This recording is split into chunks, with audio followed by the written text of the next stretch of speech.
ये चीज आपके समझ में नहीं आएगी तो दिक्कत है। फिर मैं ये नहीं कह रहा कि आप विवेकी नहीं है, विवेकी हैं, तभी इस ज्ञान को परख पाए, तभी आप आगे जा पाए।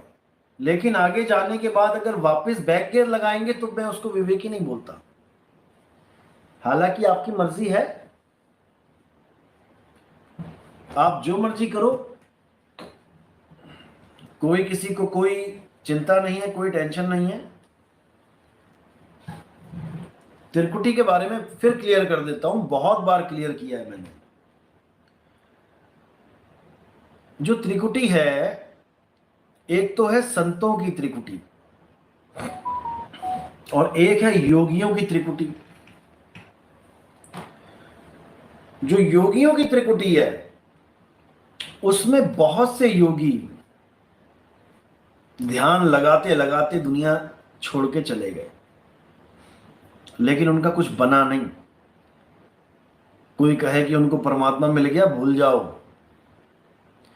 साहिब कहते हैं त्रिकुटी मध्य ध्यान लगावे और कहो कहां को जावे, और द्वार ना पावे शब्द का, फिर भटका खावे। शब्द का द्वार नहीं मिलेगा जब तक तुम्हें त्रिकुटी से आगे का ज्ञान नहीं मिलेगा। जो योगियों वाली त्रिकुटी है वो यहां पे है, आंखों के बीच में, और सभी आंखों के बीच में ढूंढ रहे हैं। इंगला पिंगला सुषमना त्रिकुटी सबका धाम। जो भी परमात्मा की बात कर रहा है उससे जाके पूछो परमात्मा कहां रहता है, तो यहां रहता है, बताएंगे। त्रिकुटी सबका धाम, नी अक्षर श्वासा रहित, वाका भिन्न मुकाम। जो नी अक्षर श्वासा रहित है, श्वासों से उसका कोई कनेक्शन ही नहीं है, उसका भिन्न मुकाम वो कहां है, उसको जानना है। तो तीन कुटियां जो संतों की हैं वो क्या है, मैंने बताई थी पहले भी कि पहली कुटी है काया कुटी और दूसरी कुटी है मन कुटी। पहली है तन कुटी, दूसरी है मन कुटी, तीसरी है आत्म कुटी। तन में खोजोगे तो मन मिलेगा और आत्मा में खोजोगे तो परमात्मा मिलेगा। इसलिए तन और मन को तो कर दो किनारे। तन और मन का जितना खेल था उतना खेल खेल चुके हैं। तन को गुरु के पास जाके मुहर लगवा चुके हैं, चरणामृत ले चुके हैं।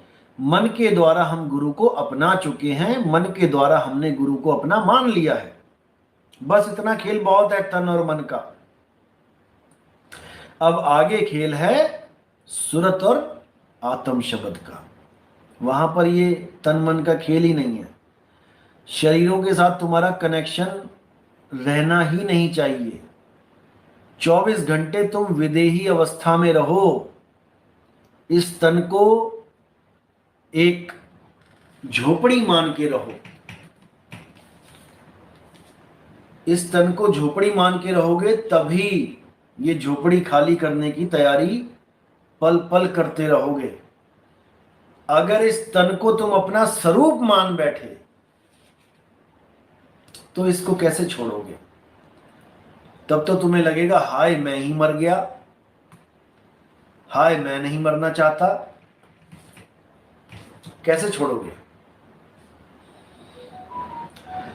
सारे काम करते हुए इस शरीर को अपना स्वरूप नहीं मानना है, खुद को कर्ता नहीं मानना है। खुद को कर्ता मान लिया तो समझ लो फंस गए काल जाल में। ये काल तुम्हें कर्ता ही तो बनाता है जबकि तुम कुछ कर ही नहीं रहे हो। यही इस काल का जाल है कि तुम्हें कर्ता बना के फिर भुगताता है। तूने ये किया, तूने ये किया, तूने ये किया। यही नानक साहब समझा रहे हैं, जब लग जानू मैं हूं कर्ता और तब लग गर्भ जून में फिरता। जब तक तुम अपने आप को कर्ता मान रहे हो तुम्हें गर्भ जून में जाना ही पड़ेगा, कोई रोकने वाला नहीं है, कोई नहीं रोक सकता। और अगर तुम ये मान के बैठे हो कि कोई गुरु तुम्हें बचा लेगा गर्भ जून में जाने से, ये तुम्हारी बहुत बड़ी गलतफहमी है। कोई गुरु किसी को भी गर्भ जून में जाने से नहीं बचा सकता। अगर वो बचा सकता होता तो वो खुद ही ना आता, वो खुद ही गर्भ जून में ना आता। खुद क्यों आ गया? अगर वो सबको बचा सकता है तो भूल जाओ इस बात को, बिल्कुल दिमाग से डिलीट मार दो इसको। अगर तुम्हारी आस हल्की सी भी देही गुरु में लगी रही कि वो मेरी मुक्ति करवाएगा, तो तुम्हारी हालत खराब होने वाली है। वो केवल अरदास लगाता है, देही गुरु अरदास लगाता है कि इस बच्चे का कल्याण हो जाए, परमात्मा इस पर दया कर दो। 1000 बार बोला है, 1001वीं बार भी सुन लो। सेवा को दो ही भले, एक संत एक राम, और राम है दाता मुक्ति का, और संत जपावे नाम। मुक्ति का जो दाता है वही तुम्हें गर्भ जून से बचाएगा। भूल जाओ कि कोई और तुम्हें गर्भ जून से बचा सकता है। गलत फहमी में मत रहना किसी में, पता लगा फ्री में मारे गए। वो बंदी छोड़ है, वो परमात्मा है, वही बचाएगा तुम्हें। और उसके बचाने का तरीका क्या है? जब तक वो तुम्हें समझ में नहीं आया तब भी तुम्हारे भरम नहीं टूटेंगे, तुम्हारा संदेह खत्म ही नहीं होगा। इसीलिए बोला ना, ध्यान विदे और नाम विदेहा, दो लख पावे मिटे संदेहा। ध्यान विदे तो गुरु ने बता दिया आपको कैसे ध्यान धरना है मालिक के नाम पे, और जो नाम विदेहा है ये अनुभव ज्ञान है, ये कोई ले और दे नहीं सकता। नाम विदेहा, जब आप ध्यान धरोगे परमात्मा का, गुरु से विधि प्राप्त करोगे कि सच्ची भक्ति कैसे करते हैं। कोई नाभि पे ध्यान लगा के बैठा है, कोई नाक पे ध्यान लगा के बैठा है, कोई त्रिकुटी में ध्यान लगा के बैठा है। अरे ये पूरी एक ही काया है, ये एक ही बिल्डिंग है, इसके फ्लोर हैं ये। और परमात्मा इस नकली बिल्डिंग में नहीं रहता, परमात्मा इस नकली कच्ची काया में नहीं रहता। अगर परमात्मा इस काया में रहता होता तो ये काया से कोई गलत काम ना होता कभी, और ना ही इस काया का कभी नाश होता। तो क्या करना है? गुरु जो सच्ची विधि बताता है उसको अपने जीवन में अप्लाई करना है। कैसे अप्लाई करना है? सुरत शब्द योग के द्वारा। सुरत यानी तुम्हारा जो ध्यान है, और शब्द यानी तुम्हारा सच्चा स्वरूप है। क्योंकि तुम्हारा सच्चा स्वरूप और परमात्मा का स्वरूप ये दो नहीं हैं। जब तक तुम्हें ये नहीं समझ में आया तब तक तुम किसी और के स्वरूप को देखने के लिए ललायत रहोगे। तुम्हारा ही असली स्वरूप परमात्मा का स्वरूप है। सत्य स्वरूपी नाम साहिब का, सो निज नाम हमारा। वही मेरा नाम है, वही आपका नाम है, वही परमात्मा का नाम है। कहे नानक ये तेरी वड्याई, कोई नाम न जाने मेरा। सब मुझे किसी ना किसी का नाम जपवा रहे हैं, लेकिन कोई मेरा निज नाम मुझे नहीं बता रहा। बस दिक्कत यही है। और जब तक निज नाम नहीं मिल गया, जब तक हमारी मुक्ति होने वाली नहीं है। 3 गुणों की भक्ति में भूल पड़ा संसार, और कहें कबीर निज नाम बिन कैसे लागे पार। मेरा निज नाम यानी मेरा आत्म स्वरूप, कोई 52 अक्षरी निज नाम नहीं है। कि कई लोगों ने, कई गुरुओं ने क्या किया, तुम्हें तुम्हारा ही नाम रटवा दिया। किसी का नाम विमला है, विमला गई नाम लेने, गुरुजी ने पूछा बेटा तुम्हारा क्या नाम है, बोलती विमला है। तो गुरुजी कहते हैं बेटा विमला विमला ही जपो, यही तुम्हारा निज नाम है। और विमला को कल को होश आया कि नहीं ये नाम अच्छा नहीं है, मैं तो नाम बदलना चाहती हूँ, अखबार में निकलवा दिया। विमला से कमला बन गई। अब गुरुजी के पास गई, गुरुजी मैंने नाम बदल लिया, अब भी विमला विमला करूं या कमला कमला करूं? Oh my God. तो ऐसे भी ड्रामे चलते हैं भाई दुनिया में। लेकिन आपने होशियार रहना है, खबरदार रहना है। सोवोगे तो चोर बाजी मार जाएंगे,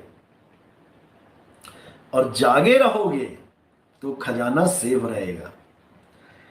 तभी साहिब कहते हैं तेरी गठरी में लागा चोर मुसाफिर जाग जरा। अरे 5 25 3 है चोरवा, इन मिल्की ना सोर मुसाफिर जाग जरा। 5 25 3 ही चोर हैं, और कोई चोर नहीं है कि तुम किसी और चोर को चोर समझ रहे हो। 5 25 3 है चोरवा। 5 तत्व, 25 प्रकृति और 3 गुण, यही चोर है। तो अब ये चोर कहां बैठा है, कहां है ये चोर? शीशे में देख लेना, सामने चोर दिखेगा। जिस चोर को तुम बहुत प्यार करते हो, जिस चोर को तुम इतना प्यार करते हो कि उसके सामने सबको छोड़ने को तैयार हो जाते हो, इतना प्यारा है तुम्हें तुम्हारा चोर। ये चोर छूटता नहीं है, क्योंकि है ही इतना प्यारा, छूटेगा कैसे? अपने अपने चोर को सब कोई डारो मार, और मेरा चोर मुझे मिले तो मैं तो करूंगा प्यार। क्योंकि कबीर साहब का कोई चोर है ही नहीं, उनको कौन ठग सकता है, उनके यहां कौन चोरी कर सकता है? ये तो हम लोग हैं जो ये चोर ठग रहा है, और हम आराम से ठगे जा रहे हैं। नहीं समझ में आता। इसलिए समझ में नहीं आता क्योंकि पुराना रंग ऐसा चढ़ा हुआ है। देखो बिल्कुल क्लियर सी बात बताता हूं। 2 तरह के लोग होते हैं, एक होते हैं विवेकी, एक होते हैं अविवेकी। बिल्कुल सिंपल सी बात बताता हूं, शायद इसी में कल्याण हो जाए। मान के चलो 2 प्रकार के लोग होते हैं, एक पढ़े लिखे, एक अनपढ़। अब पढ़ा लिखा अगर कहीं जाता है तो बस में या ट्रेन में वो देख लेता है लिखा हुआ कि भाई कहाँ जा रही है बस, और उसको अपने ज्ञान पे यकीन होता है, वो उस बस में बैठता है, चला जाता है। अब अनपढ़ को कुछ नहीं पता कि कौन सी भाषा का कैसा अक्षर है। तो अनपढ़ क्या करता है? अनपढ़ सवारियों से पूछना शुरू कर देता है कि भैया जी कहाँ जा रही है ये बस? एक ने बोला जी बनारस जा रही है। अगर वो एक की ही बात सुन के बस में बैठ जाए तो क्या पता वो बंदा खुद ही गलत बस में बैठा हो। जाना है इलाहाबाद और बैठ गया गलती से बनारस वाली बस में, तो वो गलत जगह पहुंच जाएगा। और उसकी बात सुन के वो बंदा दूसरे से पूछे कि भाई बस कहाँ जा रही है। दूसरे ने अगर बोला ठीक है तो तीसरे से पूछे, तीसरा भी लगे ठीक है तो उसको समझ में आना चाहिए कि बात बिल्कुल ठीक है। ज्यादा शक हो तो सीधे कंडक्टर से पूछ लो। बिना पढ़े लिखे भी वो अपने धुर तक पहुंचेगा। अब बस में बैठने के बाद दो कंडीशन बनती हैं। एक तो सफर का मजा लेता है बंदा, आनंद लेता है, और एक सफर में डरता है, घबराता है, चिंता में रहता है। क्यों रहता है? क्योंकि उसे विश्वास नहीं होता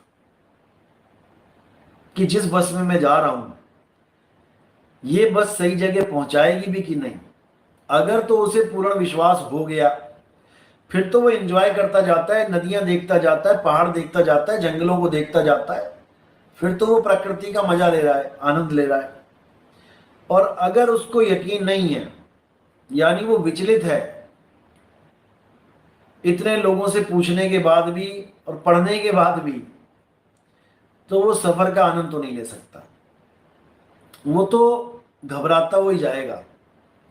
बिल्कुल सेम फंडा यहां पर भी है। आप आए, आपने देखा कि भाई ज्ञान तो बढ़िया समझाया जा रहा है, समझ में भी आ रहा है, लोगों को भी देख लिया कि हाँ भाई लोग जुड़ रहे हैं, नाम दीक्षा ले रहे हैं, अलग अलग धर्मों के ले रहे हैं, हिंदू आ लिए, सिख आ लिए, मुसलमान आ लिए, ईसाई आ लिए। इतना कुछ देखने के बाद भी अगर आपका विश्वास पूर्ण रूप से नहीं बना इस भक्ति में, तो नाम लिया ना लिया बराबर है। आपने फिर इसका मतलब जल्दबाजी में नाम लिया है। और मैंने पहले ही बोला था कि जो जल्दबाजी में यहां पे नाम लेगा वो कुछ दिनों का मेहमान है। पहली बात तो वो खुद ही शंकाओं में घिरा हुआ है, और दूसरी बात कि इतने सारे मगरमच्छ बैठे हैं उस बेचारी जान को फंसाने के लिए। पहले तो वो खुद ही शंका में घिरा हुआ है कि पता नहीं रास्ता सही है या नहीं। आज तक तो सारे बाबा त्रिकुटी में बताते रहे, ये नया बाबा आ गया कहता त्रिकुटी में ध्यान नहीं लगाना है। तो पहले तो यही शंका मन में घर कर जाती है, विश्वास नहीं बनता जब तक अनुभव ना हो। लेकिन ऐसा नहीं है कि अनुभव नहीं होता, कई लोगों को तो नाम दीक्षा से पहले ही ऐसे ऐसे अनुभव हो जाते हैं, परमात्मा की ऐसी रजा हो जाती है कि वो कहते हैं भैया हमें यही चाहिए, ये सही है या गलत है बात की बात है, लेकिन जो मुझे अनुभव हो रहा है मुझे ये पूर्ण अनुभव चाहिए। क्योंकि थोड़ा सा ट्रेलर दिखाते हैं मालिक।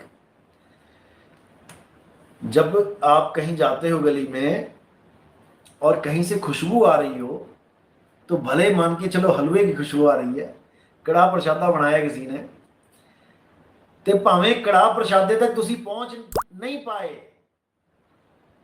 फिर भी गली च जिहड़ी खुशबू आ रही है थानू एक बार तो खड़ा दोगी कि वाह भाई।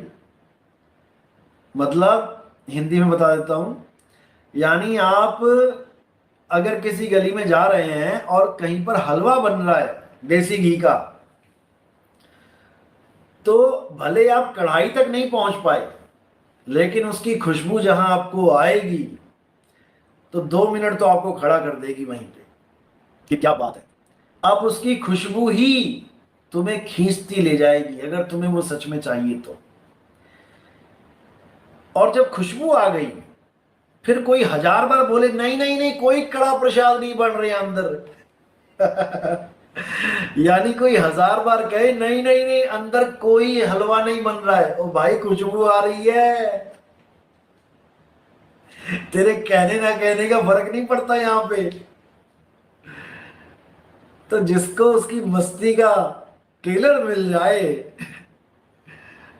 जिसको उसकी मस्ती का ट्रेलर मिल गया वो तो नहीं रुकता भाई।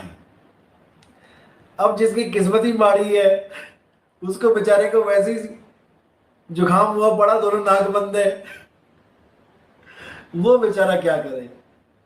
लेकिन ऐसा नहीं कि उसको हलवा नहीं मिलेगा, उसको उसकी खुशबू नहीं आएगी, आएगी। कुछ दिन रुक जा, जब नाक साफ हो जाएगी तो अपने आप आएगी तो कहने का मतलब यही है कि पूरा विश्वास रखो। विश्वास से बड़ा कुछ नहीं है। कहें कबीर सुनो भाई साधो, मैं तो हूं विश्वास में। मैंने बोला है कि जब भी तुम्हें लगे कि तुम भ्रमित होने वाले हो, कोई त्रिकुटी वाली बाणी पढ़ के, कोई श्वासों वाली बाणी पढ़ के, कोई भी इंगला पिंगला कुछ भी है ड्रामा जितना भी है ये, इसकी बाणी सुन के लगे तुम्हें कि तुम भ्रमित होने वाले हो, तो तुम चुप करके ये भजन सुन लिया करो। कौन सा? मोको कहां ढूंढे रे बंदे, मैं तो तेरे पास में। अरे नहीं, प्राण में। कट गया ना प्राण। ये वायु वाले जितने ये पंप लेके बैठ घूम रहे हैं गुरुआ लोग, हवा भरने के लिए तुम्हारे अंदर, कि वायु में परमात्मा है, वायु में, ये पंप उनका उखाड़ फेंका एक ही वाणी में। नहीं प्राण में, नहीं पिंड में। ये पूरा पिंड, इसमें परमात्मा नहीं है। लाखों आए और इस पिंड में ढूंढ ढूंढ के लाखों चले गए। नहीं प्राण में, नहीं पिंड में, ना ब्रह्मांड आकाश में, और नाम है त्रिकुटी भंवर गुफा में। कट गई त्रिकुटी?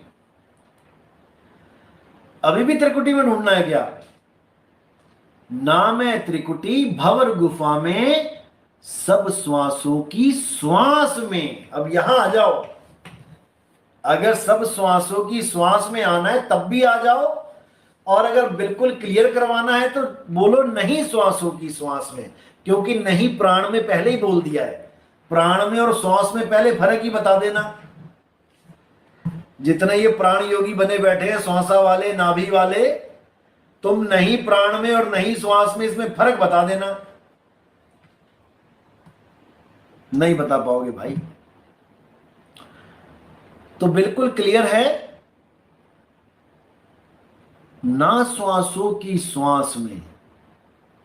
अगर ना श्वासों की सांस में बोलना है, क्योंकि ये वाणी में दोनों प्रकार से बोला गया है, नहीं श्वासों की श्वास में बोलना है तो इसका मतलब he is not available in your breath, in your breath he is not available.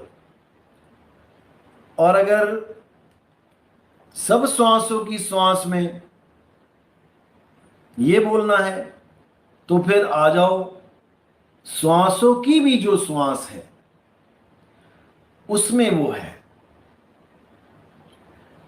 अब श्वासों की श्वास का मतलब क्या होता है? जैसे हम कहते हैं देवों के देव महादेव। एक देव होते हैं इंद्रदेव, वायुदेव, अग्निदेव, ये देव, वो देव, और एक होता है देवों के देव, यानी इन सब देवी देवों से जो ऊपर ताकत बैठी है। तो हर श्वासों की श्वास में, यानी जो श्वासों की भी श्वास है, जिसकी वजह से सांस चल रही है, किसकी वजह से चल रही है? थोड़ा दिमाग लगाओ। परमात्मा ने बुद्धि दी है, इंसानी चूल्हा दिया है तुम्हें, तुम्हें 184 से ऊपर बैठाया ले जाके। लगाओ दिमाग। ये श्वास किसकी वजह से चल रही है? ये दिल किसकी वजह से धड़क रहा है? ये ब्लड किसकी वजह से दौड़ रहा है? ये सांस रुक जाती है, ब्लड रुक जाता है, दिल धड़कना रुक जाता है, क्या चीज जुदा होती है? बस इसी को समझना है। जब तक आत्मदेव की कृपा रहती है तब तक ये खूब दौड़ता है, खूब भागता है, एंजॉय करता है। और जब कनेक्शन टूट जाता है तो ये मुर्दा कहलाता है। अभी तक तो जिंदा था, आंख थी, नाक थी, मुंह था, हाथ पैर थे, लीवर, किडनी, फेफड़े, सब कुछ था, तब ये जीवित कहला रहा था। और मरने के बाद कौन सा कुछ खत्म हो गया? आंखें भी हैं, किडनी भी है, लीवर भी है, दिल भी है, लेकिन धड़क नहीं रहा। इसीलिए जिसकी वजह से सांस चल रही है उसको बोला है सब श्वासों की श्वास में। उसको समझो। तो अब भ्रमना नहीं है त्रिकुटी के नाम पे। त्रिकुटी जो जोगियों की है वो है आंखों के यहां पे बीच में, माथे पे। जिसका ये खुल गया ना, त्रिकुटी खुल गई जिसकी, उसको परमात्मा मिल जाएगा। भाई जिसकी ये त्रिकुटी खुल गई, समझ लो उसका कल्याण हो जाएगा। किस किस की खुली है? खुद इतिहास उठा के देखो, इतिहास के पन्नों को खंगालो। जिस जिसकी ये तीसरी आंख खुली है वो महाप्रलयंकारी बताया गया है। वो प्रेम का पुजारी नहीं, वो महाक्रोधी बताया गया है। और क्रोध की ही निशानी है तीसरी आंख खुलना, यानी कि सामने वाला भस्म, खत्म। लेकिन नहीं समझ में आ रहा क्योंकि सत्संग नहीं सुन रहे हो। बस सत्संग ही सुनना है और कुछ नहीं करना है। दिन रात दिन रात दिन रात दिन रात साबुन लगाओ सत्संग का, फिर देखो कैसा उजाला निकलता है कपड़ों में से। सारी मैल, अज्ञानता की सारी मैल बिल्कुल क्षण के बाहर निकल जाएगी। लेकिन लगाना अपनी ही है। मैंने तो बोल दिया जितना बोलना है, और चलो आगे भी बोलता रहूंगा क्योंकि ड्यूटी मालिक ने ऐसी लगा रखी है। लेकिन भाई समझने वाला भी चाहिए ना। बोलने वाला बोल बोल के चला जाए और समझने वाला समझ समझ के भी ना समझ पाए तो क्या फायदा होगा बोलने से। इसलिए बिल्कुल भ्रमना नहीं है और पूरे ज्ञान आधार से चलना है। अब आजकल एक मैसेज और आता है बहुत, और लोग उसकी वीडियो भी भेजते रहते हैं। अरे भाई मुझे ऐसी वीडियो मत भेजा करो भूतों प्रेतों वाली। यानी कि किसी के अंदर भूत आ गया, बाबा ने झाड़ा मार दिया, बाबा ने पहले ही बता दिया तेरे मन में क्या चल रहा है। ऐसे 36 बाबा बैठे हुए हैं। जो लिखने वाले बाबा हैं, कागज पे पहले ही लिख देते हैं। ये सब बहुत बड़ा प्रोपोगेंडा होता है। अभी आप लोग नहीं जानते इन बातों को। यहां डरे हुओं को डराया जाता है। ये देश ही ऐसा है हमारा। और यहाँ पे डरे हुए की कोई गिनती नहीं है। यहाँ पे इतने लोग मिल जाएंगे डरे हुए कि आप गिनती भूल जाओगे। अभी कह दो किसी कॉलोनी में जाके कि शनिदेव का प्रकोप होने वाला है, आज सब शनिदेव के वहां जाके दूध चढ़ा दो। भाई ये दूध भी चढ़ा देंगे, जबकि शनिदेव का कोई लेना देना नहीं है दूध से। तो ये डरतों को डराती दुनिया है जिनके नाम पे झाड़े लगाए जा रहे हैं। हनुमान जी के नाम पे। हनुमान जी ने कभी झाड़ा ना लगाया किसी का। नहीं तो हनुमान जी के हाथ में गदा की जगह झाड़ू होता, मोर पंख वाला। भाई समझो बात को। हनुमान जी ने कहीं पे भी किसी का भी झाड़ा लगाया हो तो मुझे प्रमाण दे दो। जो बंदा, जो भगवान इस दुनिया में रह के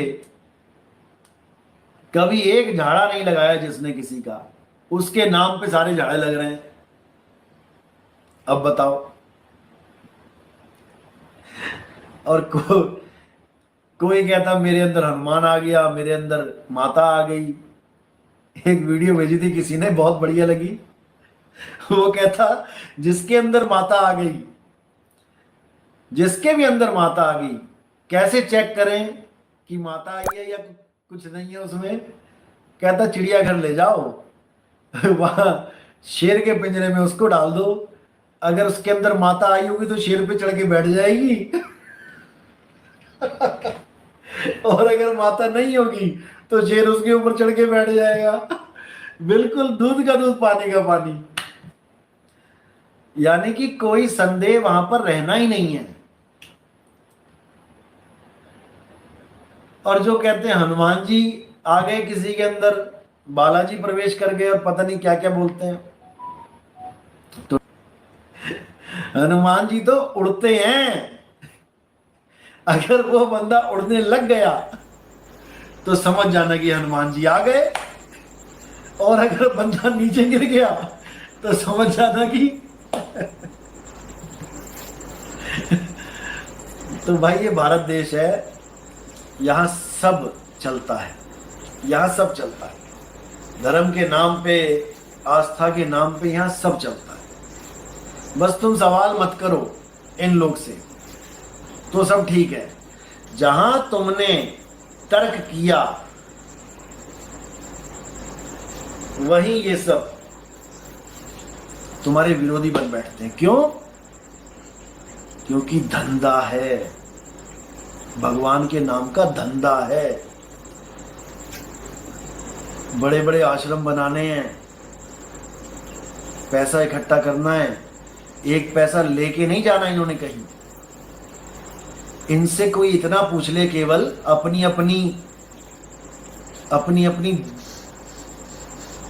अपने दुखड़े लेके जाते हो, पुच्छे लेने जाते हो कि हमें ये बता दो जी, हमें वो बता दो जी, लड़की की शादी होने वाली है, इनकी बनेगी कि ना बनेगी। वो बाबे की अपनी भाग गई हो, जिसकी बनी नहीं उससे तुम्हें बता देगा बनेगी नहीं। इन बाबों से ये पूछ लो कि हमारे भारत देश पे कितना कर्जा है, बस वहीं पे इनकी बोलती बंद हो जाएगी। हमारे भारत देश पे कितना कर्जा है विदेशियों का, बस इतना पूछ लो। सारे देवी देवता जो अंदर आए हुए हैं ना, सारे भाग जाएंगे। आज तक कोई बात नहीं करता, कोई बाबा बात नहीं करता कि हमारे देश पे जो कर्जा है हम कैसे उतारें। एक भी बाबा दिखा दो जिसने ये आइडिया दिया हो हम लोगों को कि हम अपने देश का कर्जा कैसे उतारें। अरे गुलाम हैं हम, गलत फहमी में मत रहना कि आजादी मिल गई है। जब तक हम कर्जदार हैं हम गुलाम हैं। जब हम इस कर्जे से मुक्त होंगे तब हम अपने डिसीजन खुद ले पाएंगे, नहीं तो भूल जाओ। तो अगर कोई बाबा लोग इस दुनिया में कुछ करना चाहते हैं भारत देश के लिए, तो हमें आश्रमों की जरूरत नहीं है भाई। बहुत बड़े बड़े बना लिए, हर शहर में 5, 10, 25 बना के बैठे हो। हमें ये बताओ कि भारत का कर्जा कैसे खत्म होगा।